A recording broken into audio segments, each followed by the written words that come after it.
I'm Ashley Massey with the Oregon State Marine Board, Oregon's recreational boating agency, with a 5-member board with the authority to regulate boat operations. I'm Sean Whalen, Harbor Master with Portland Fire and Rescue. Along with Multnomah County River Patrol, we help to enforce marine laws and help keep people on the river safe.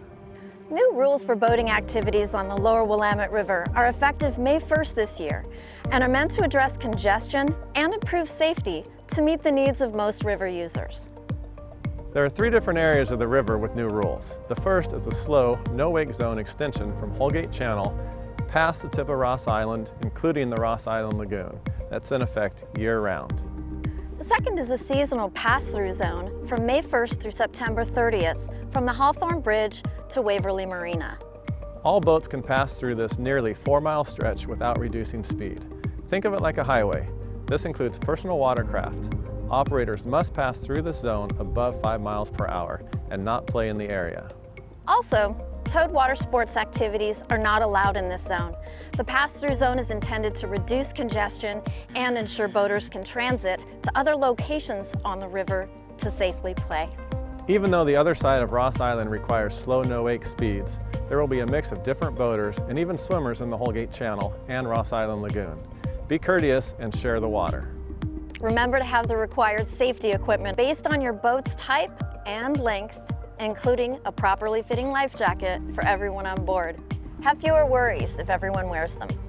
The final segment of rules applies to towed water sports activities from Waverly Marina, River Mile 17, upstream to Willamette Falls at River Mile 26.7. This is a year-round rule.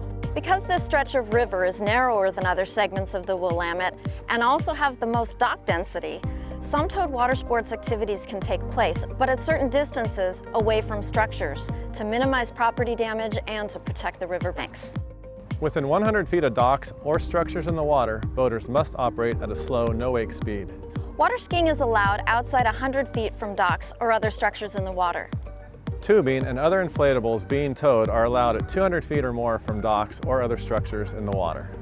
Wakeboarding is allowed outside 200 feet from docks and other structures in the water. Wake surfing is not allowed in this section of the river, but it's encouraged below the Hawthorne Bridge and downstream to the confluence of the Columbia River. The River Patrol strives to keep everyone safe on the water and is responsible for boating law enforcement.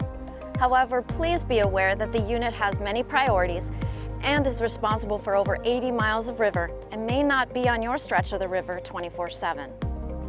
With the new laws going into effect May 1st this year, we will have our patrol enforcement in and around the area, ensuring that people are utilizing our waterways in a safe, responsible manner.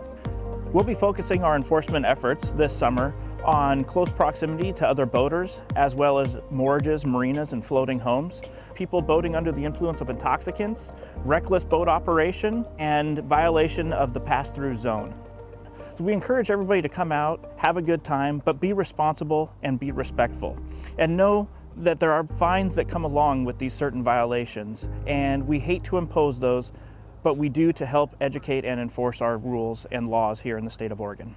In order to contact us for emergency purposes, obviously dial 911 or our non-emergency number at 503-823-3333. We also have an email address, riverpatrol@mcso.us. What we're asking for is that people make us more aware of what's going on in and around the area, because we only have so many personnel for so many miles of waterway. So please let us know what you're seeing. You guys are our eyes and ears out there, and we can dedicate enforcement where needed, when possible. And we encourage you to be safe and enjoy our waterways here within the state of Oregon. Portland is a highly populated city, and most people want to recreate close to home. Carefully consider your skill level and comfort level when deciding where to boat. If you see someone in trouble, render aid if you're safely able to do so. Signs will be posted at boating facilities along the lower Willamette River explaining the new laws. Take some time to become familiar with the river segments and what rules apply. For more information, including an interactive map of the rules, visit boat.oregon.gov.